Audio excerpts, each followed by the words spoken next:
apocalypse.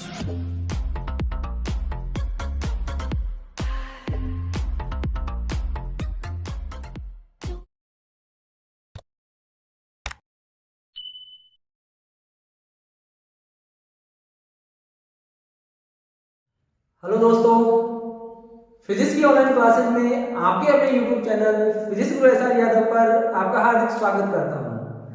दोस्तों, हर किसी के जीवन का कुछ ना कुछ लक्ष्य होता है और उस लक्ष्य पर पहुंचने के लिए कुछ ना कुछ नियम बनाता है। जिन नियमों का वो पालन करता है तो वो अपने लक्ष्य को प्राप्त कर पाता है। अपने जीवन में हर शख्स को एक लक्ष्य निर्धारित करना चाहिए और उस लक्ष्य पर पहुंचने के लिए एक प्रॉपर प्लानिंग होनी चाहिए। यदि आपके पास वो प्लानिंग है, यदि आपने वो प्लानिंग बनाई है, तो आप दुनिया के किसी भी कोने में कहीं भी पहुंचकर कोई सा भी असंभव नामुमकिन होने वाला कार्य पूरा कर सकते हो। उन कार्य को पूरा करने के लिए क्या होना चाहिए? अपने मन में होना चाहिए, जज्बा होना चाहिए। यदि आपके पास अपने मन में, अपने आप में पागलपंती है, जिद्दीपन है आप में, तो आप कुछ भी कर सकते हो। बस उन सपनों को पाने के लिए अपने कुछ नियम निर्धारित करो, अपने जीवन के कुछ नियम बनाओ और उन्हीं नियमों की पालना करते हुए अपने उस लक्ष्य को, अपनी उस सफलता को प्राप्त करो। अब यहां पर उन सफलताओं को प्राप्त कर रहे हैं तो उसी में अपन पढ़ रहे हैं, ऑनलाइन क्लासें ले रहे हैं। इस मुश्किल घड़ी में ऑनलाइन क्लासों का उपयोग कर रहे हैं। ऑनलाइन क्लासों से अपन कुछ ना कुछ जरूर सीख रहे हैं। लगे रहो अपने सपनों के पीछे, दौड़ते रहो अपने सपनों के पीछे जब तक सपना पूरा नहीं होता। तो मैं हूं श्रीराम यादव, फिजिक्स गुरु के नाम से आप जानते हो स्टूडेंट। तो यहां पर आज की क्लास में हम पढ़ने वाले हैं क्या? गोलीय दर्पण के द्वारा बनने वाले प्रतिबिंब के नियम कौन कौन से? गोलीय दर्पण अपन ने अंतिम क्लास में पढ़ा था स्टूडेंट, दर्पण के प्रकार अपन ने पढ़े थे। अब बात कर रहे हैं अपन कि गोलीय दर्पण है तो उसके द्वारा प्रतिबिंब बनाना है। प्रतिबिंब बनाने के लिए कौन से नियमों का पालन कर सकते हैं? क्योंकि यहां पर भी अभी बताया कि जीवन में लक्ष्य को पाने के लिए क्या करना चाहिए, नियम बनाना चाहिए। तो दर्पण ने भी अपने नियम बनाए कि मुझे प्रकाश का परावर्तन करना है और बिंब का प्रतिबिंब प्रदान करना है, तो मैंने भी कुछ नियम बनाए। यदि उन नियमों का अनुसरण होता है तो मेरे द्वारा हमेशा प्रतिबिंब बनेगा, अच्छे से अच्छा प्रतिबिंब बनेगा, सुंदर बनेगा, सटीक बनेगा स्टूडेंट। तो यहां पर गोलीय दर्पण द्वारा प्रतिबिंब बनाने के नियमों का अध्ययन करने वाले हैं। तो गोलीय दर्पण अवतल हो या उत्तल हो, तो चित्रों की सहायता से, डायग्राम की सहायता से अपन समझ रहे हैं स्टूडेंट। तो यहां पर गोलीय दर्पण द्वारा प्रतिबिंब बनाने के लिए दर्पण ने 4 नियम निर्धारित कर लिए अपने। उन 4 नियमों में से कोई भी 2 नियम लेकर, 3 नियम लेकर अपन उस बिंब के प्रतिबिंब की स्थिति का आकलन कर सकते हैं, जान सकते हैं कि दर्पण के द्वारा परावर्तित प्रकाश कहां पर पहुंचा, किस बिंदु पर केंद्रित हुआ। सही है यहाँ पर? तो यहां पर कितने नियम दिए दर्पण ने? दर्पण द्वारा प्रतिबिंब बनाने के 4 नियम बन गए। उन नियमों के द्वारा प्रतिबिंब द्वारा बनने वाले, दर्पण द्वारा बनने वाले प्रतिबिंब की स्थिति ज्ञात कर सकते हैं। तो 4 नियम वो क्या है? उन 4 नियमों को देखो। उन 4 नियमों को मैं सबसे पहले नियम की बात कर रहा हूं। पहले नियम की बात कर रहा हूं स्टूडेंट में। पहला नियम जिसको मैं अवतल या उत्तल दर्पण द्वारा प्राप्त कर रहा हूं, इसके लिए मैंने क्या ले लिया? ये एक उत्तल दर्पण, अवतल दर्पण ले लिया और यहां पर इसके साथ ही ये एक उत्तल दर्पण। सही है? पहले नियम को समझो स्टूडेंट। पहले नियम को समझने के लिए अवतल और उत्तल 2 दर्पण ले लिए। कौन सा दर्पण है ये? पहचान रहे होंगे आप लोग। ये है अवतल दर्पण। अवतल मतलब अंदर वाले पृष्ठ के द्वारा प्रकाश का परावर्तन हो रहा है। अवतल मतलब अंदर वाले पृष्ठ के द्वारा प्रकाश का परावर्तन हो रहा है और उत्तल मतलब ऊपर वाले पृष्ठ के द्वारा। ये उत्तल दर्पण क्या है? ये दूसरा दर्पण है उत्तल दर्पण। तो उत्तल दर्पण में ऊपर वाले पृष्ठ के द्वारा प्रकाश प्रकाश का परावर्तन होता है। तो यहाँ पर अभी अपन ने दर्पण में कुछ परिभाषाएं पढ़ी थी अंतिम क्लास में, तो यहाँ पर परिभाषाओं में ये ले लिया मैंने, क्या ले लिया, ये दर्पण का मुख्य अक्ष ले लिया, इसी में ये दर्पण का मुख्य अक्ष ले लिया, और इसके बीचों बीच का ये बिंदु क्या है, दर्पण का ध्रुव कहलाता है। मुख्य अक्ष ले लिया और दर्पण का ध्रुव अपन ने ले लिया। सही है विद्यार्थियों। तो यहां पर देखो, अब यहां पर पहले नियम की अपन बात कर रहे हैं कि एक प्रकाश किरण लेते हैं और वो प्रकाश किरण दर्पण के मुख्य अक्ष के समांतर इस पर आपतित हो रही है। एक प्रकाश किरण ले ली मैंने जो दर्पण के मुख्य अक्ष के समांतर इस पर आपतित हो रही है, और मुख्य अक्ष के समांतर आपतित होने वाली प्रकाश किरण कहां से होकर गुजरेगी ये मैंने पीछे की क्लास में भी आपको बताया है। तो यहां पर इसको पढ़ने से पहले ये ध्रुव हो गया, ये इसका वक्रता केंद्र हो गया, ये ध्रुव हो गया, ये इसका वक्रता केंद्र हो गया।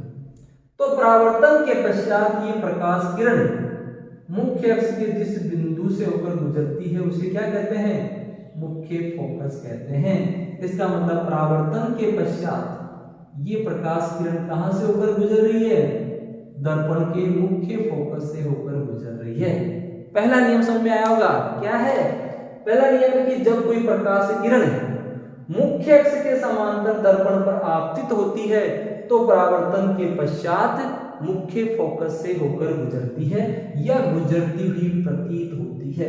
पहला नियम क्लियर हो गया होगा। देखो पहला नियम क्या है, मैं यहां पर दर्शा रहा हूं। पहला नियम, मुख्य अक्ष के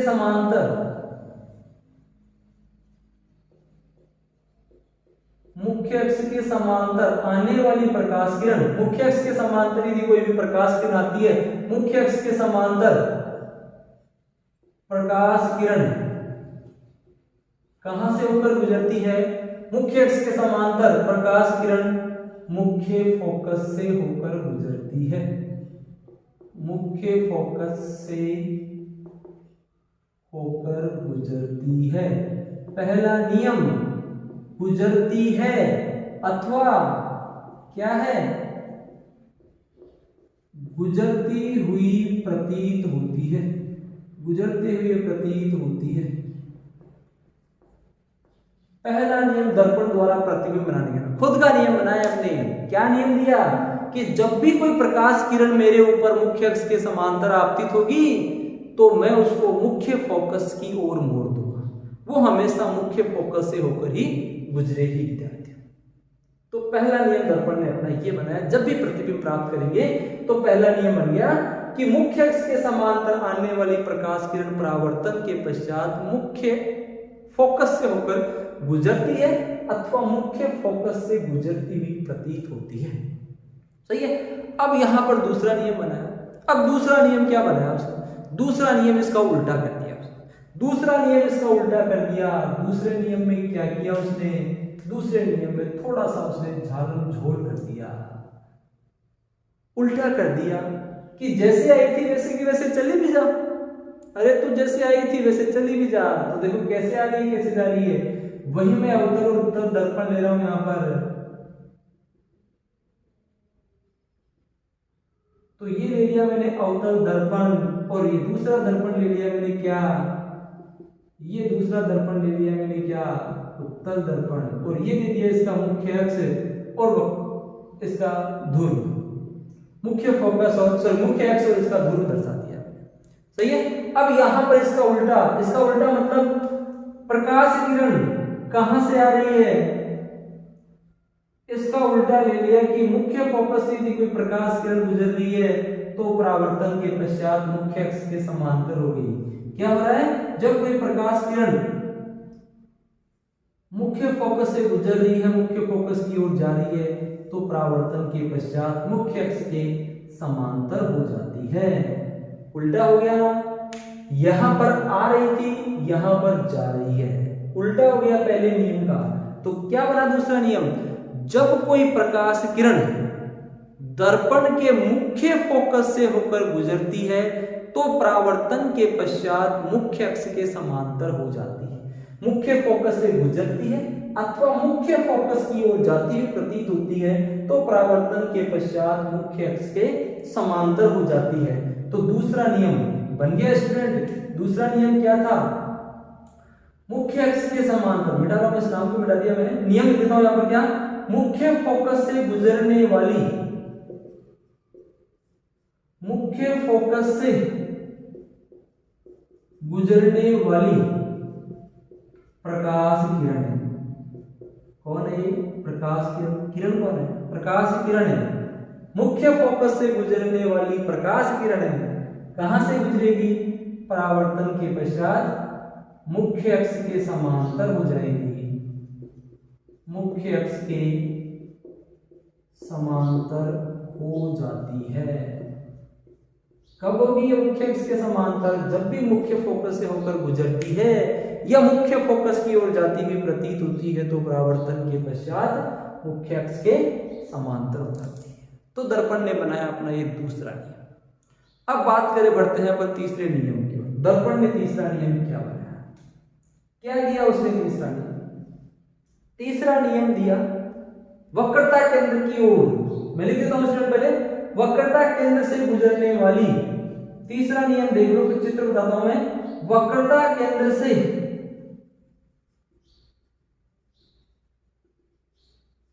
गुजरने वाली प्रकाश किरण, वक्रता केंद्र से गुजरने वाली प्रकाश किरण कहां से गुजरती है? उसी पथ पर वापस लौट जाती है, उसी पथ पर वापस लौट जाती है। तो देखो तीसरा नियम क्या बनाया उसने। तीसरे नियम में यहां पर वही एक दर्पण ले लो, दर्पण ले लो कोई सा भी। पहले मैं अवतल दर्पण ले रहा हूं, अवतल दर्पण ले लिया मैंने। ये इस अवतल दर्पण का मुख्य अक्ष ले लिया मैंने। ये इसका ध्रुव P हो गया, ये इसका मुख्य फोकस F हो गया, ये इसका वक्रता केंद्र C हो गया। ये तीनों ले लिए मैंने। इसी प्रकार यहां पर दूसरा दर्पण भी ले लिया मैंने। कौन सा? इसको क्यों नाराज कर रहे हो? उत्तल दर्पण को। उत्तल दर्पण का ये मुख्य अक्ष हो गया, ये इसका ध्रुव हो गया, ये इसका मुख्य फोकस हो गया और ये इसका वक्रता केंद्र हो गया। सही है। तो यहां पर तीसरे नियम में क्या था? तीसरे नियम में यह था कि जब कोई प्रकाश किरण वक्रता केंद्र से होकर गुजरती है, एक प्रकाश किरण ले रहे हैं जो कहां से होकर गुजर रही है? वक्रता केंद्र से होकर गुजर रही है। सही है। या फिर एक प्रकाश किरण ले रहे हैं जो वक्रता केंद्र की ओर जा रही है, जाती हुई को कौन रोक पाया है? कहां जा रही है? वक्रता केंद्र की ओर जा रही है। जाने वाले जाएंगे वापस लौटकर, आने वाले वापस लौट कर आएंगे। ये है लौटने वाली, गई है तो वापस भी आएगी, जैसे गई थी वैसे की वैसे वापस आ गई। क्यों? तो यहां पर मुख्य अक्ष के समांतर वक्रता केंद्र से गुजरने वाली प्रकाश किरण परावर्तन के पश्चात उसी पथ पर वापस लौट जाती है। मुख्य अक्ष के वक्रता केंद्र से गुजरने वाले गोलीय दर्पण है, कोई सा भी गोलीय दर्पण हो, अवतल दर्पण, उत्तल दर्पण हो, गोलीय दर्पण के वक्रता केंद्र से होकर कोई प्रकाश किरण गुजर रही है तो वो उसी पथ पर वापस लौट जाएगी। जैसे आई थी वैसे चलेगी। क्यों गई है? क्योंकि यहां पर वक्रता केंद्र से कोई भी प्रकाश किरण गुजरेगी तो वो दर्पण पर लंबवत आपतित होती है। ये प्रकाश किरण इस दर्पण पर यहां पर 90 डिग्री का कोण बनाते हुए आपतित हो रही है। मैंने आपको पीछे की एक क्लास में बताया है विद्यार्थियों, क्या बताया है कि जब भी कोई प्रकाश किरण दर्पण पर लंबवत आपतित होती है तो वो उसी पथ पर वापस चली जाती है। चली जाती है, कौन रोकेगा उसे? कब लौटेगी? वापस से वापस लौटेगी? नहीं लौटेगी, नाराज होगी वो तो आपसे, क्योंकि आई थी आपके पास, आपने वैसे के वैसे नाराज करके वापस भेज दिया उसको। तो जब कोई प्रकाश किरण वक्रता केंद्र से गुजरती है तो परावर्तन के पश्चात उसी पथ पर वापस लौट जाती है। ये यहां पर दर्पण ने अपना तीसरा नियम बनाया। आगे बढ़ते हैं विद्यार्थियों। चौथा नियम भी बनाया उसने। चौथा नियम बनाया उसने। 3 नियम तो ये थे, चौथा नियम भी बनाया उसने। पहला भी बना, दूसरा भी बना, तीसरा भी बना। अब बात कर रहे हैं चौथे की। क्या बनाया चौथे नियम में? वही ले लो, गोलीय दर्पण। एक दर्पण ले लो, ये इसका मुख्य फोकस, ये ध्रुव है, ये मुख्य फोकस है और ये वक्रता केंद्र है। एक दर्पण मैंने इस ओर भी ले लिया, ये इसका मुख्य फोकस है, ये इसका ध्रुव है, ये इसका मुख्य फोकस है, ये इसका वक्रता केंद्र है। मुख्य अक्ष ध्रुव, मुख्य फोकस और वक्रता केंद्र। तो देखो यहाँ पर तीसरा नियम क्या कह रहा है, सॉरी चौथा नियम क्या कह रहा है, जब कोई प्रकाश किरण दर्पण के ध्रुव पर आपतित होती है, जब कोई प्रकाश किरण दर्पण के ध्रुव पर आपतित होती है, अब मध्य बिंदु पर आ गई भाई, बीचों बीच टकरा गई, अब क्या करे, हो गई मुश्किल, बीचों बीच टकरा गई। तो इस नियम ने क्या किया, अपने पहले वाले नियम को याद कर लिया। कुछ गलत होता है तो अपन भगवान को याद कर लेते हैं, सही है ना, इसने भी अपने भगवान को याद कर लिया, प्रकाश के परावर्तन के नियम को याद कर लिया इसने, क्योंकि घड़ी आ गई है, बीचों बीच टकरा गया, दुश्मन से टकरा गया बीचों बीच। अब क्या करे, दोस्तों की सहायता लेनी पड़े, नहीं लेनी पड़े। तो देखो यहाँ पर इसने क्या लिया, इसने सहायता ली परावर्तन के नियम की। परावर्तन का एक नियम पढ़ा है कि आपतन कोण का मान परावर्तन कोण के बराबर होता है। तो यहाँ पर आपतन कोण जिस कोण से ये टकरा रही थी उसी कोण पर वापस चली गई। आपतन कोण का मान परावर्तन कोण के बराबर होता है। जितने डिग्री कोण से ये आपतित हो रही थी आपतन कोण, उतने डिग्री कोण से परावर्तित हो गई परावर्तन कोण। तो चौथा नियम क्या बन गया, ध्रुव पर टकराने वाली, ध्रुव पर टकराने वाली प्रकाश किरण क्या करती है, परावर्तन के नियम का पालन करती है। मुश्किल घड़ी में उसने परावर्तन के नियम को याद कर लिया। तो यहां पर मुश्किल घड़ी चौथी घड़ी आ गई, अंतिम घड़ी आ गई। पहले तो निकाल लिया उसने कैसे जैसे, लेकिन अंतिम घड़ी में उसने क्या कर लिया, परावर्तन के नियम को याद कर लिया। तो क्या था, ध्रुव पर आपतित होने वाले प्रकाश किरण परावर्तन के पश्चात परावर्तन के नियमों का पालन करती है, अर्थात आपतन कोण का मान परावर्तन कोण के बराबर होता है। तो ये था दोस्तों गोलीय दर्पण द्वारा प्रतिबिंब बनाने के नियम। 4 नियम है, 4 नियमों में से कोई से भी 2 नियम लेकर आप बिंब से आने वाली प्रकाश किरणें परावर्तन के पश्चात किस बिंदु पर फोकसित होगी, अर्थात प्रतिबिंब कहां पर बनेगा, उस प्रतिबिंब की स्थिति ज्ञात कर सकते हैं। तो यहां पर गोलीय दर्पण द्वारा प्रतिबिंब बनाने के नियम आशा करता हूं समझ में आया होगा। इसमें डायग्राम से आप समझ सकते हो, डायग्राम आसानी से आपको समझ में आ रहा है। साथ में मैंने नियम भी लिखे हैं, स्क्रीनशॉट लीजिए, नोट कीजिए, बहुत अच्छे नियम, इंपॉर्टेंट नियम है। यदि आपको दर्पण द्वारा प्रतिबिंब बनाना है, परावर्तन को आपको समझना है, तो इन नियमों का उपयोग। गोलीय दर्पण द्वारा प्रतिबिंब बनाने के नियमों के बाद में अब आगे बढ़ते हैं अपन और टॉपिक लेते हैं गोलीय दर्पण द्वारा दूरियां मापने की चिन्ह परिपाटी। अब गोलीय दर्पण में दूरियां आ रही है, दूरियां आ रही है ना, बताया मैंने क्या, वक्रता केंद्र, वक्रता त्रिज्या है, फोकस दूरी है, वस्तु की दूरी है तो प्रतिबिंब की भी दूरी है। उन दूरियों को मापना है तो चिन्ह कौन सा लेंगे, क्योंकि दूरी का चिन्ह धनात्मक भी है तो ऋणात्मक भी है, सही है ना। तो यहां पर दूरियां मापने की चिन्ह परिपाटी, गोलीय दर्पण द्वारा दूरियां मापने की चिन्ह परिपाटी को पढ़ने वाले हैं। और यहां पर गोलीय दर्पण द्वारा यदि दूरियों का मापन करना है तो उस चिन्ह परिपाटी को नाम दिया गया है क्या, कौन सी चिन्ह परिपाटी गोलीय दर्पण में काम में ली जाती है, तो वो है कार्तीय चिन्ह परिपाटी। इस कार्तीय चिन्ह परिपाटी का उसने उपयोग किया और कार्तीय चिन्ह परिपाटी का उपयोग करते हुए विभिन्न दूरियों का मापन किया। विभिन्न दूरियों का मापन करने के लिए किसका उपयोग करते हैं, कार्तीय चिन्ह परिपाटी का। अब कार्तीय चिन्ह परिपाटी ने भी अपने कुछ नियम बनाए। कार्तीय चिन्ह परिपाटी द्वारा दूरियों का मापन करने के लिए यहाँ पर अब 4 नहीं, अब 5 नियम पढ़ने वाले हैं। अभी 4 नियम पढ़े थे प्रतिबिंब बनाने के, अब चिन्ह परिपाटी के 5 नियम पढ़ने वाले हैं। वो 5 नियम कौन से हैं वो देखो यहाँ, 5 नियम कौन से हैं वो देखो यहाँ पर। उन 5 नियमों को ज्ञात करने के लिए मैं एक यहाँ पर दर्पण ले लेता हूं, मैंने एक बड़ा दर्पण ले लिया, क्योंकि अब दूरियां मापनी है, छोटा लिया तो दूरियां मापने में गलती हो जाएगी। छोटी सी गलती बहुत बड़ा नुकसान कर देती है। 1 लाख के एक जीरो हटा दो, छोटी सी गलती थी, लाख का 10,000 हो गया। नुकसान आप समझ सकते हो कितना है। तो यहाँ पर एक बड़ा चित्र लिया मैंने, जिससे कार्तीय चिन्ह परिपाटी को समझना है। इस कार्तीय चिन्ह परिपाटी को समझने के लिए, इस गोलीय दर्पण के लिए मैंने इसका एक मुख्य अक्ष ले लिया और ये इसका ध्रुव ले लिया। तो ये मुख्य अक्ष ले लिया और इसका ध्रुव मैंने दर्शा दिया।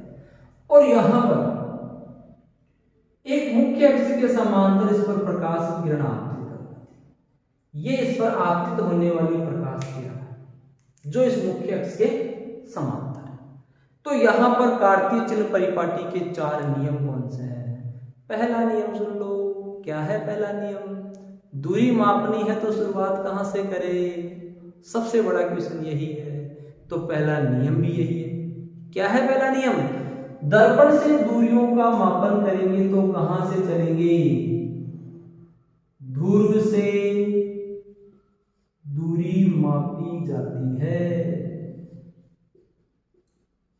ध्रुव को दे दिया इसने पूरा चार्ज कि अब तू यहां पर बैठा रहे, जो भी दूरी मापेगा वो तेरे पास चलकर जरूर आएगा। जब भी दूरी का मापन करेगा वो तेरे पास चलकर जरूर आएगा, क्योंकि तेरे से होकर वो गुजरेगा जब भी उसकी दूरी मापी जाएगी। तो यहां पर पहला नियम क्या बन गया? दर्पण में दूरियों का मापन दर्पण के ध्रुव से किया जाता है। सभी दूरियां हमेशा ध्रुव से ही मापी जाती है, उनका प्रारंभिक बिंदु हमेशा ध्रुव ही रहेगा। ये कार्तीय चिन्ह परिपाटी का पहला नियम। सभी दूरियों का मापन दर्पण के ध्रुव से किया जाएगा। Clear student? अब बढ़ते हैं अपन दूसरे नियम की ओर। आपतित किरण की दिशा में चलते हैं। दूरी का मापन करने के लिए आपतित किरण की दिशा में चलते हैं। आपतित किरण मैंने दर्शाई है ये। तो आपतित किरण की दिशा में चलेंगे तो दर्पण के पीछे की ओर जाएंगे और आपतित किरण की दिशा में मापी जाने वाली सभी दूरियां हमेशा पॉजिटिव होती हैं। आपतित किरण की दिशा में मापी जाने वाली दूरियां हमेशा पॉजिटिव होती है दर्पण के पीछे की ओर, क्योंकि यहां से चलना होगा। तो दर्पण के पीछे की ओर यदि कोई दूरी मापी जाती है तो वो हमेशा धनात्मक होती है। ये इसका दूसरा नियम बन गया। क्या बन गया दूसरा नियम? आपतित किरण की दिशा में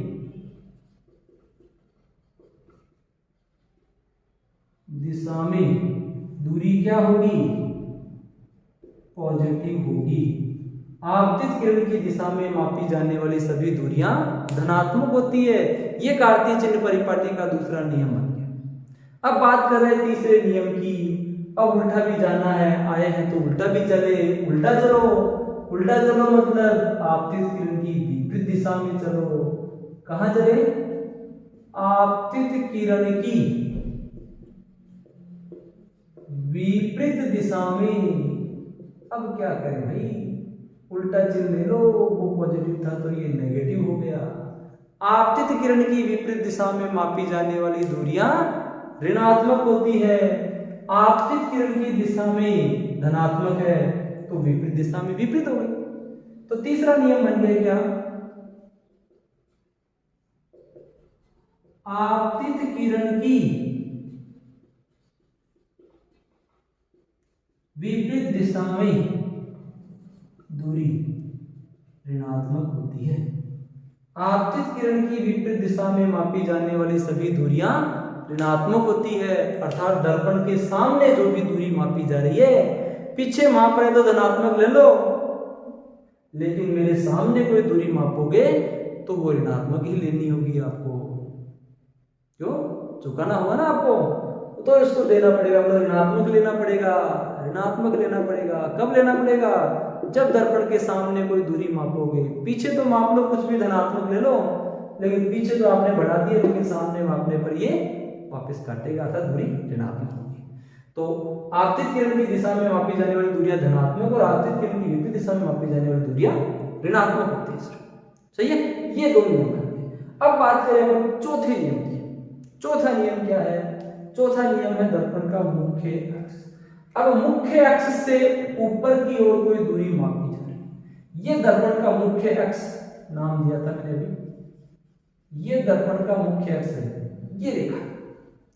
तो मुख्य अक्ष से ऊपर की ओर कोई दूरी आ रही है, कहां आ रही है? मुख्य अक्ष से ऊपर किसी दूरी का मापन कर रहे हैं तो वो दूरी पॉजिटिव ही होगी। अरे आपने कोई वस्तु को ऊपर रख दिया तो उस वस्तु की लंबाई मापनी है तो वो लंबाई धनात्मक होगी। मुख्य अक्ष से ऊपर की ओर मापी जाने वाली दूरियां धनात्मक होती है, अर्थात यहां पर चौथा नियम क्या बन गया आपका? मुख्य अक्ष से ऊपर की दूरी हमेशा धनात्मक होती है। ऊपर चलोगे तो आपको बढ़ा हुआ मिलेगा, धनात्मक मान मिलेगा। लेकिन यदि इसका उल्टा ले लें, मुख्य अक्ष से नीचे की ओर आ गए तो वह आपको चुकाना पड़ेगा, उल्टा करना पड़ेगा। मुख्य अक्ष से नीचे क्या करोगे? ऋणात्मक करोगे। वहां पर तो आपने बढ़ा लिया, लेकिन यहाँ तो घटाना होगा। तो पांचवा नियम बन गया, मुख्य अक्ष से नीचे की ओर मापे जाने वाली दूरियां ऋणात्मक होती है। जैसे प्रतिबिंब की लंबाई है, प्रतिबिंब की लंबाई है तो वो ऋणात्मक ली जाएगी, बिंब की लंबाई है तो वो धनात्मक ली जाएगी। तो यहां पर बन गया आपका ये पांचवा नियम, क्या? मुख्य अक्ष से नीचे की दूरी क्या होगी? ऋणात्मक होगी। तो बन गए ये 5 नियम। 5 का पंजा समझ में आ गया होगा आपको। कार्तीय चिन्ह परिपाटी के ये 5 नियम, कार्तीय चिन्ह परिपाटी के ये 5 नियम आपको समझ में आ गए होंगे। फिर से देख लो यहाँ पर एक बार शॉर्ट व्यू में देख रहा हूं, मैं बता रहा हूं आपको क्या। जब भी दूरियां मापनी है, कहां से मापोगे? ध्रुव से। आपतित किरण की दिशा में मापी जाने वाली दूरियां धनात्मक, आपतित किरण की विपरीत दिशा में मापी जाने वाली दूरियां ऋणात्मक ली जाती है। चौथा नियम है, मुख्य अक्ष से ऊपर की ओर मापी जाने वाली दूरियां धनात्मक है तो मुख्य अक्ष से नीचे की ओर मापी जाने वाली दूरियां ऋणात्मक होती है। सही है? तो धनात्मक, ऋणात्मक, इसको मैं एक डायग्राम से और समझा रहा हूं आपको। देखो यहाँ पर एक बार फिर से देखो इसे, यही देखो छोटे डायग्राम में समझाता हूं मैं। ये क्या है? एक चतुर्थांश, फर्स्ट चतुर्थांश, सेकंड चतुर्थांश, थर्ड और फोर्थ चतुर्थांश। ये चतुर्थांश में क्या होता है? मूल बिंदु होता है। इस मूल बिंदु को मैं ध्रुव ले लूं, क्या ले लूं? ये मूल बिंदु मैंने नाम दे दिया इसको ध्रुव। अब भाई आपको दूरियां मापनी है तो इस ध्रुव से ही चलना होगा। तो जब भी इस ध्रुव से चलोगे आप तो किन किन दिशाओं में जा रहे हो आप, उसी प्रकार दूरियां हैं। तो यहां पर इस ध्रुव से इस दिशा में जा रहे हो तो वो पॉजिटिव, इस ध्रुव से आप इस दिशा में जा रहे हो तो वो नेगेटिव, इस ध्रुव से आप ऊपर जा रहे हो तो वो पॉजिटिव, इस ध्रुव से आप नीचे जा रहे हो तो वो नेगेटिव। क्योंकि ये धनात्मक एक्स हो गया, ये ऋणात्मक एक्स हो गया, ये धनात्मक वाई हो गया और ये ऋणात्मक वाई हो गया। चतुर्थांश में ये हो गया। सही है? तो यहां पर ध्रुव से इस ओर जा रहे हो ना, यहां पर मैं ध्रुव हूं, मैं ध्रुव हूं तो मेरे से इस ओर जा रहे हो तो आपको दूरी धनात्मक लेनी है, इस ओर जा रहे हो तो आपको ऋणात्मक लेनी है, ऊपर जा रहे हो तो धनात्मक लेनी है, लेकिन नीचे जा रहे हो तो आपको ऋणात्मक लेनी पड़ेगी। तो यहां पर ये टॉपिक था गोलीय दर्पण द्वारा दूरियां मापने की चिन्ह परिपाटी। आशा करता हूं स्टूडेंट आपको समझ में आया होगा। आज की क्लास में अपन ने 2 टॉपिक डिस्कस किए हैं, जिसमें अपन ने 4 नियम पढ़े हैं गोलीय दर्पण द्वारा प्रतिबिंब बनाने के और 5 नियम पढ़े हैं अपन ने कार्तीय चिन्ह परिपाटी के। यदि आपको इन टॉपिक्स में कोई कंफ्यूजन है, नियमों में कोई कंफ्यूजन हो तो अपने कंफ्यूजन को आप कमेंट बॉक्स में जरूर लिखिएगा, मैं आपको उसका आंसर दूंगा, आपका इंतजार रहेगा। Thank you student.